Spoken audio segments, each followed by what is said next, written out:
nakasaad na sa Biblia ang nangyayari ngayon sa Israel. Nasa mga huling araw na tayo. Alam naman na nating lahat na may hindi magandang nangyayari ngayon sa Israel. At para lubos natin na maunawaan kung ano ang gagampanan na role ng Israel at Jerusalem sa mga huling araw, ay sabay-sabay muna nating buklatin ang scriptures.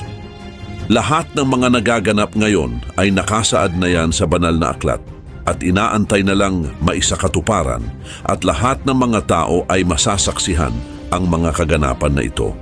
Kaya naman sa video na ito sisiyasatin natin ang mga kahindik-hindik na kaganapan ngayon sa Israel at ano ang kinalaman nito sa mga huling araw.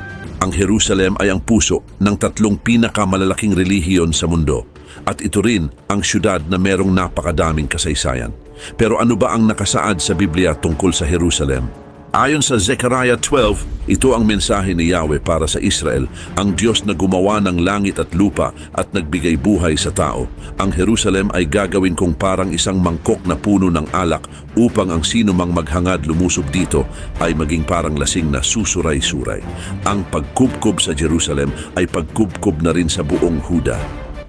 Sa araw na iyon, ang mga bansa ay magkakaisa laban sa Jerusalem, ngunit gagawin ko itong tulad sa isang malaking bato na mahirap galawin. Sino man ang gumalaw nito ay naghahanap ng sakit ng katawan. Tatakutin ko ang kanilang mga kabayo at magugulo ang mga kawal na sakay nito.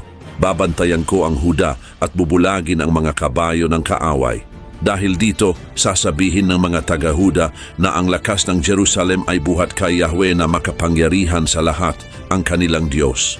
Sa araw na iyon, ang Huda ay gagawin kong parang apoy, natutupok sa kakahuyan at sulo na susunog sa ginapas na palay.